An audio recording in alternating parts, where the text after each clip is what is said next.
नमस्कार, स्वागत है आप सभी का। आपके साथ मैं हूं सोनल दहिया। खबरों की शुरुआत करेंगे बड़ी खबर के साथ। कल से हरियाणा का विधानसभा सत्र शुरू होना है और नियम यह है कि सत्र में शामिल होने वाले विधायकों के पास उनकी 3 दिन पहले की कोरोना रिपोर्ट होनी जरूरी है। जिसमें विधायक के पास कोरोना रिपोर्ट नहीं होगी उसे सदन में एंट्री नहीं मिलेगी। यह नियम कर्मचारियों पर भी लागू होगा। ऐसे में जब विधायकों और कर्मचारियों का कोरोना टेस्ट करवाया गया तो कई विधायक और कर्मचारी कोरोना पॉजिटिव पाए गए। आपको बता दें कि किस किस विधायक की कोरोना रिपोर्ट पॉजिटिव आई है और ऐसे में सदन कैसे चलेगा, हम पॉइंटर्स के जरिए आपको समझाते हैं। अब तक बीजेपी के 6 विधायक कोरोना पॉजिटिव पाए जा चुके हैं। देखिए, CM Manohar Lal corona positive हो चुके हैं, speaker Gyanchand Gupta corona positive हो चुके हैं, पंचकुला से बीजेपी विधायक ज्ञानचंद गुप्ता की रिपोर्ट भी कोरोना पॉजिटिव है और कैबिनेट मंत्री मूलचंद शर्मा का नाम भी इसमें अब शामिल हो गया है। बल्लभगढ़ से बीजेपी विधायक मूलचंद शर्मा कोरोना पॉजिटिव हैं। रतिया से बीजेपी विधायक लक्ष्मण नापा भी कोरोना संक्रमित पाए गए हैं और अंबाला से बीजेपी विधायक असीम गोयल भी कोरोना पॉजिटिव हैं। इंद्री से बीजेपी विधायक रामकुमार कश्यप भी कोरोना पॉजिटिव हैं और कल से deputy speaker Ranveer Gangwa monsoon सत्र चलाएंगे। ये अपडेट आपको दे रहे हैं। मानसून सत्र चलेगा लेकिन परेशानियां जरूर बढ़ गई हैं क्योंकि बीजेपी के 6 विधायक कोरोना पॉजिटिव हैं। सीएम मनोहर लाल खुद कोरोना पॉजिटिव हैं, speaker Gyanchand Gupta corona positive हो चुके हैं, पंचकुला से बीजेपी विधायक ज्ञानचंद गुप्ता भी कोरोना पॉजिटिव हैं और कैबिनेट मंत्री मूलचंद शर्मा की रिपोर्ट भी कोरोना पॉजिटिव आई है। बल्लभगढ़ से बीजेपी विधायक मूलचंद शर्मा की रिपोर्ट कोरोना पॉजिटिव, इंद्री से बीजेपी विधायक रामकुमार कश्यप भी कोरोना पॉजिटिव हैं और अंबाला से बीजेपी विधायक असीम गोयल की कोरोना रिपोर्ट भी पॉजिटिव आई है। इंद्री से बीजेपी विधायक रामकुमार कश्यप भी कोरोना पॉजिटिव।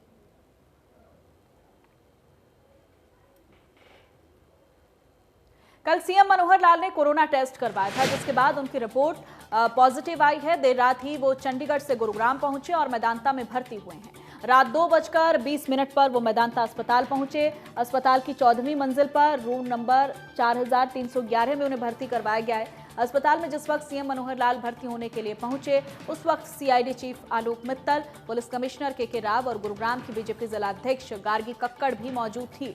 सीएम ने कल ही ट्वीट कर जानकारी दी थी कि वो कोरोना पॉजिटिव हो गए। गुरुग्राम के मेदांता में सीएम को भर्ती करवाया गया है।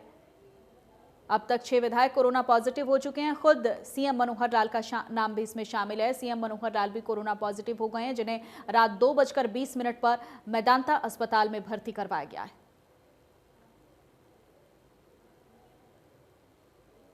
ये बड़ी खबर, ये देखिए तस्वीर भी रात 2:20 पर मेदांता अस्पताल में भर्ती करवाया गया है सीएम मनोहर लाल को। उस दौरान की तस्वीर हम आपको दिखा रहे हैं। खुद स्पीकर भी कोरोना पॉजिटिव हो चुके हैं, मुख्यमंत्री भी कोरोना पॉजिटिव हैं। ऐसे में सत्र जो है विधानसभा का उस पर एक बड़ी संशय की स्थिति बरकरार हो गई। हालांकि सत्र चलेगा लेकिन किन परिस्थितियों में चलेगा ये देखने वाली बात रही।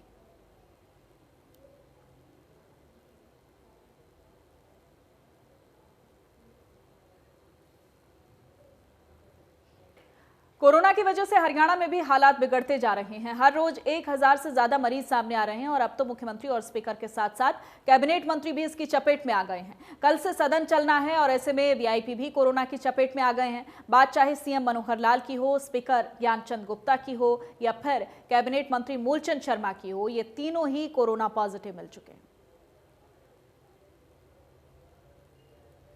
ये 3 तस्वीरें देखिए। सीएम मनोहर लाल ने ट्वीट कर इस बात की जानकारी दी कि वो कोरोना पॉजिटिव हो गए हैं। उनके आसपास जो लोग उनके संपर्क में आए हैं वो अपनी रिपोर्ट जो कोरोना का टेस्ट है वो जरूर करवाएं। साथ ही देखिए दूसरी तस्वीर जिस वक्त स्पीकर ज्ञानचंद गुप्ता का कोरोना टेस्ट हुआ है उस दौरान की ये तस्वीर है और तीसरी तस्वीर मूलचंद शर्मा भी, कैबिनेट मंत्री मूलचंद शर्मा भी कोरोना की चपेट में है। देखिए ट्विटर के जरिए इस बात की जानकारी मूलचंद शर्मा की तरफ से दी गई है कि मेरी रिपोर्ट पॉजिटिव आई है और मेरे संपर्क में जो लोग आए हैं वो भी अपना ख्याल रखें, अपनी जांच जरूर करवाएं।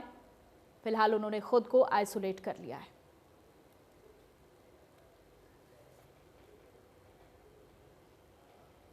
और वहीं पूर्व सीएम और नेता प्रतिपक्ष भूपेंद्र सिंह हुड्डा की कोरोना रिपोर्ट नेगेटिव आई है। कल हुआ था भूपेंद्र हुड्डा का कोरोना टेस्ट। 11 बजे विधायक दल की बैठक में शामिल होंगे। कल से शुरू हो रहा है विधानसभा का मानसून सत्र। 2 दिन तक ही चल सकता है विधानसभा का सत्र। ये बड़ी खबर। 11 बजे विधायक दल की बैठक में शामिल होंगे। कल से शुरू हो रहा है विधानसभा का मानसून सत्र। ये बड़ी खबर आपको दे रहे हैं। 2 दिन तक विधानसभा का सत्र चल सकता है। विपिन परमार हमारे संवाददाता ज्यादा जानकारी दे रहे हैं। विपिन, अभी खबर मिल रही है भूपेंद्र सिंह हुड्डा पूर्व सीएम नेता प्रतिपक्ष की जो रिपोर्ट है वो कोरोना नेगेटिव आई है। वो आगे सत्र में शामिल होंगे किस तरह से, क्या स्ट्रेटेजी के साथ, क्या जानकारी? देखिए बिल्कुल, कल उनके द्वारा जो है वो कोविड-19 को लेकर टेस्ट करवाया गया था, जिस तरह से जो रिक्वायरमेंट रखी गई विधानसभा की ओर से। ऐसी परिस्थितियों में उनकी रिपोर्ट जो है वो नेगेटिव आई है। तो आज विधानसभा प्रेमिसेस में ही, विधानसभा के परिसर में अपने तमाम विधायकों के साथ मिलकर वो रणनीति तैयार करेंगे। विधायक दल की बैठक उनके द्वारा कॉल की गई है और तमाम विधायकों के साथ रणनीति तैयार की जाएगी कि कौन कौन से मुद्दे जो है वो प्रमुखता के साथ जो है वो सत्ता पक्ष के सामने रखने हैं। ऐसी परिस्थितियों में जब प्रदेश के मुखिया, प्रदेश के परिवहन मंत्री और अगर बात करें ज्यादातर विधायक भारतीय जनता पार्टी की अगर बात करें तो वो कोविड जो है 19 की उनकी रिपोर्ट पॉजिटिव आई है। ऐसी परिस्थितियों में सत्र का प्रावधान क्या कुछ खाका रहेगा, किस तरह से उसको चलाया जाना है, ये तो कल बीएसी की बैठक में जो है वो तय होगा। लेकिन अभी तक अगर संभावित शेड्यूल की बात करें तो 2 दिन का सत्र जो है वो कॉल किया गया है। अब देखना ये होगा किस तरह से विधानसभा की कार्रवाई जो है वो आगे बढ़े। बहुत शुक्रिया विपिन तमाम जानकारी के लिए। 2 दिन तक ही विधानसभा का सत्र चल सकता है, ये बड़ी खबर है। देखिए, और संभावना है कि इस बार का जो मानसून सत्र होगा उसमें किस तरह की फेरबदल होंगे वो हम आपको बता रहे हैं। सत्र 2 दिन का ही रहेगा। इसको लेकर संभावित कार्यक्रम जारी हो गया है, लेकिन कांग्रेस इन 2 दिनों में कोई कसर नहीं छोड़ना चाहती है। ऐसे में तैयारी भी शुरू हो गई है। कांग्रेस आज विधायक दल की बैठक करने वाली है। 11 बजे विधानसभा में विधायक दल की बैठक होनी है और कांग्रेस लंबी चर्चा के बाद यह तय करेगी कि सदन में इस बार कौन कौन से मुद्दे उठाने हैं। अनुमान ये लगाया जा रहा है कि 2 दिन के इस छोटे सत्र में कई मुद्दों पर हंगामा हो सकता है। साथ ही सरकार कई विधेयक भी पेश कर सकती है। भूपेंद्र सिंह हुड्डा ने भी कल कोरोना टेस्ट करवाया था, उनकी रिपोर्ट नेगेटिव आई है, जैसे कि पहले भी हमने आपको बताया। तो विधानसभा में ये बैठक होगी सुबह 11 बजे कांग्रेस विधायक दल की, और इसमें वो मुद्दे जिन पर जोर दिया जाएगा सत्र के दौरान, कांग्रेस जिन मुद्दों को जोर शोर से उठाने वाली है उनको लेकर कांग्रेस की तरफ से स्ट्रेटेजी बनाई जाएगी। ये बड़ी खबर। कोरोना के बीच पहली बार ये विधानसभा सत्र होगा। देखिए और किन परिस्थितियों में होगा, क्योंकि बीजेपी के जो 6 मंत्री हैं वो कोरोना पॉजिटिव पाए गए हैं। और ऐसे में कांग्रेस की तरफ से अभी जो बड़ी जानकारी ये मिल रही है कि भूपेंद्र सिंह हुड्डा की जो कोरोना रिपोर्ट है वो नेगेटिव आई है, तो वो सत्र में शामिल होंगे। और उसी को लेकर कांग्रेस जो है वो अपनी रणनीति बनाने में जुट गई है कि सदन में किन मुद्दों को लेकर वो सरकार को घेरे।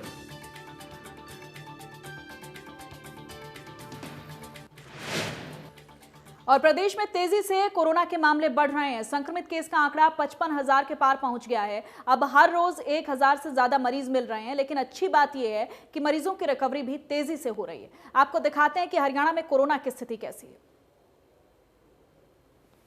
कोरोना अपडेट हरियाणा की आपको दे रहे हैं पॉइंट्स के जरिए। हरियाणा में अब तक 55,500 से ज्यादा केस मिल चुके हैं, जिसमें 36,581 पुरुष हैं। महिलाओं की संख्या हालांकि बहुत कम है। 45,500 से ज्यादा मरीज रिकवर कर चुके हैं। 613 मरीजों की जान जा चुकी है अब तक। एक्टिव केस की अगर हम बात करें तो अब 10,000 से कम है एक्टिव केस, और करीब 10 लाख लोगों का कोरोना टेस्ट हुआ है। 6,500 लोगों की टेस्ट रिपोर्ट का इंतजार अभी भी हो रहा है, और रिकवरी रेट काफी अच्छा है। तीसरे नंबर पर हरियाणा है रिकवरी रेट में, और पॉजिटिव रेट 5.68% है। 33 दिन में यहां केसेस 2 गुने हो रहे हैं। वहीं प्रदेश में केस भले ही तेजी से बढ़ रहे हों, लेकिन राज्य की सूची में अभी भी प्रदेश 15वें नंबर पर है। मतलब देश के 14 राज्य ऐसे हैं जहां हरियाणा से भी खराब स्थिति है। आपको बताते हैं 24 घंटे में हरियाणा में आंकड़े कैसे बदले और कहां सबसे ज्यादा मरीज मिले। प्रदेश में 24 घंटे में 1074 मरीज सामने आए हैं। अगर हम हरियाणा की बात करें, 24 घंटे में 10 मरीजों की मौत हुई है। 583 मरीज इन 24 घंटों में ठीक हुए हैं। फरीदाबाद में सबसे ज्यादा 125 कोरोना केस मिले हैं। गुरुग्राम में ये मामले 77 हैं और सोनीपत में 46 केस मिले हैं। पानीपत में 118 केस मिले हैं। करनाल में 69 कोरोना मरीज मिले हैं। रेवाड़ी में ये संख्या 87 है और अंबाला में 80 मरीजों की पुष्टि हुई है। रोहतक में 72 मरीज कोरोना संक्रमित, हिसार में 61, पंचकुला में 61, कुरुक्षेत्र में 45 मरीज मिले। सिरसा में 36, फतेहाबाद में 34 मरीज मिले। और हरियाणा के कुछ जिले ऐसे भी हैं जहां हालात सबसे ज्यादा खराब हैं। ये जिले दिल्ली मुंबई की तरह हो गए हैं। इनसे ऊपर दिल्ली से सटा फरीदाबाद है। आपको जिलेवार हम बताते हैं कि किस जिले में कोरोना के अब तक कितने केस मिल चुके हैं। फरीदाबाद में अब तक 10,919 केस मिल चुके हैं और यह आंकड़ा लगातार बढ़ ही रहा है। गुरुग्राम में यह संख्या कम है, पहले गुरुग्राम टॉप पर चल रहा था। सोनीपत में अब तक 3,374 मरीजों की पुष्टि हुई है। जिलेवार हम आपको बता रहे हैं। रेवाड़ी में अब तक 2,536 मरीजों की पुष्टि हुई है। अंबाला में अब तक 2,270 केस मिल चुके हैं। रोहतक में यह संख्या 1,981 है और पानीपत में अब तक 1,881 मरीजों की पुष्टि हुई है। जो कोरोना से सबसे प्रभावित जिले हैं वो आपको हम बता रहे हैं। करनाल में अब तक 1,399 मरीज मिल चुके हैं। पलवल में यह संख्या 1,302 है और हिसार में 1,271 मरीजों की पुष्टि हुई है।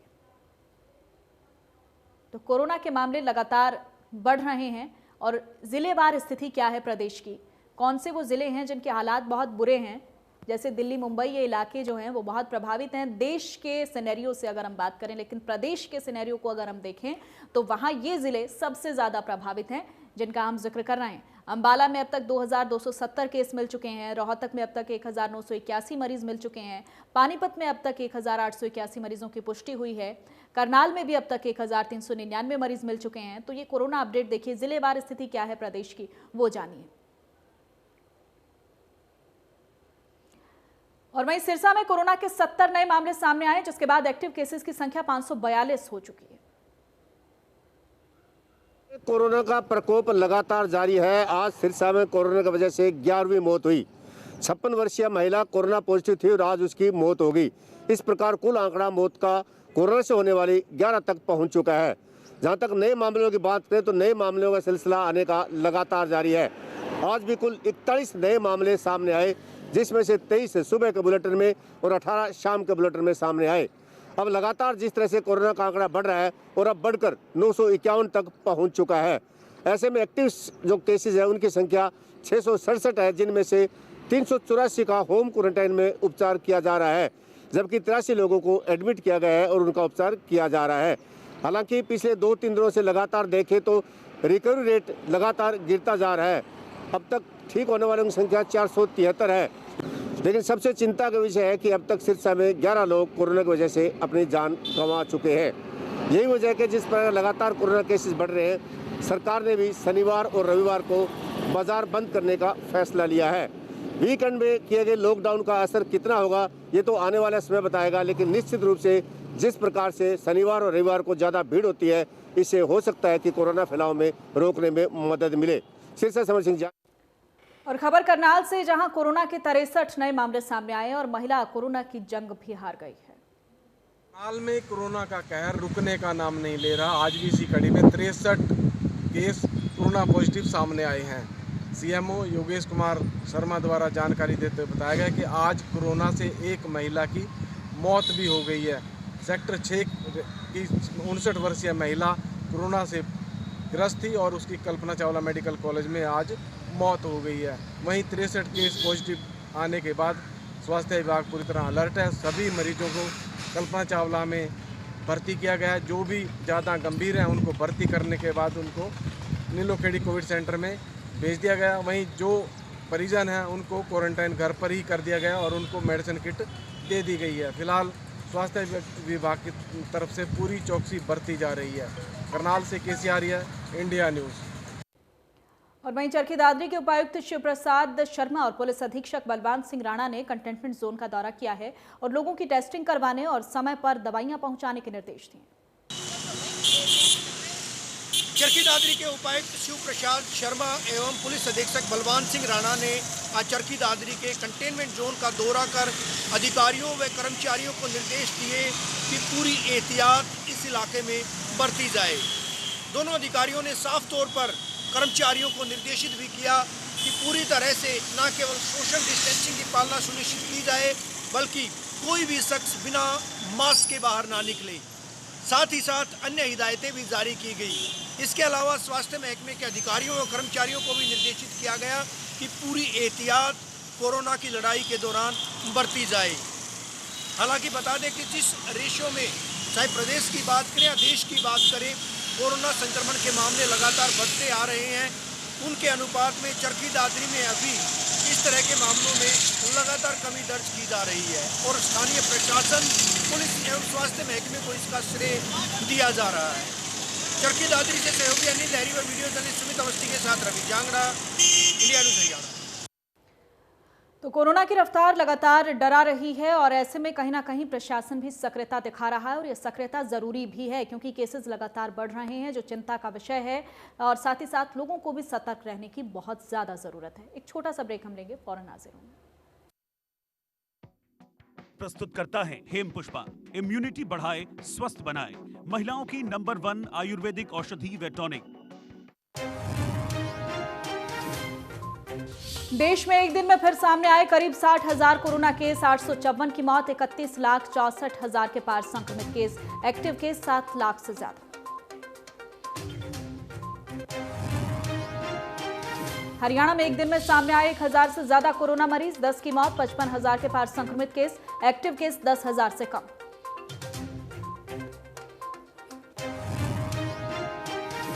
कोरोना संक्रमित होने के बाद गुरुग्राम के मेदांता में भर्ती हुए CM Manohar Lal, CID chief Alok Mittal और पुलिस कमिश्नर के राव भी रहे मौजूद। कोरोना संक्रमित विधायकों की लिस्ट में जुड़ा कैबिनेट मंत्री मूलचंद शर्मा का नाम। इंद्री विधायक रामकुमार कश्यप, अंबाला विधायक असीम गोयल और रतिया विधायक लक्ष्मण नापा भी कोरोना की चपेट में। विधानसभा सत्र से पहले विधायकों के कोरोना संक्रमित होने से बड़ी परेशानी। स्पीकर ज्ञानचंद गुप्ता के अलावा एमएलए हॉस्टल के कई कर्मचारी भी positive. Deputy speaker Ranbir Gangwa निभाएंगे जिम्मेदारी।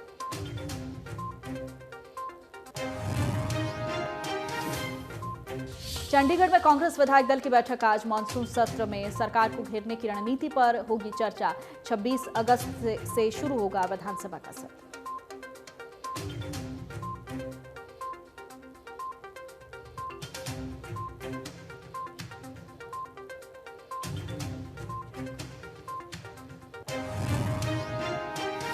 और अब बात करेंगे फतेहाबाद की, जहां पुलिस को उस वक्त एक बड़ी कामयाबी हाथ लगी है जब पुलिस टीम ने सिरसा रोड स्थित होटल वॉक एंड ग्रिल में चल रहे जुए के धंधे का पर्दाफाश किया है। पुलिस ने रात भर रेड मारकर 7 लोगों को जुआ खेलते हुए काबू किया है। पकड़े गए आरोपियों से पुलिस ने 5,55,600 रुपए की नकदी बरामद की है और पकड़े गए आरोपियों में 4 फतेहाबाद, 2 रतिया और 1 उकलाना का रहने वाला है। पुलिस ने आरोपियों के पास से बियर की बोतल भी बरामद की है। मामले की जानकारी देते हुए शहर थाना प्रभारी ने बताया है कि पुलिस को गुप्त सूचना मिली थी कि होटल में जुए का धंधा चल रहा है, जिस पर पुलिस ने रेड की और मौके पर 7 जुआरियों को काबू किया। टीम को हमने तैयार किया गया, जो बस स्टैंड चौक की हमारी टीम, इनको तैयार किया गया, इनको मौके पे भेजा गया। मौके पर जाकर देखा तो इनको 7 आदमी मिले हैं जो वहाँ जुआ खेल रहे थे, जिनमें से एक तो कुलाना मंडी का रहने वाला है,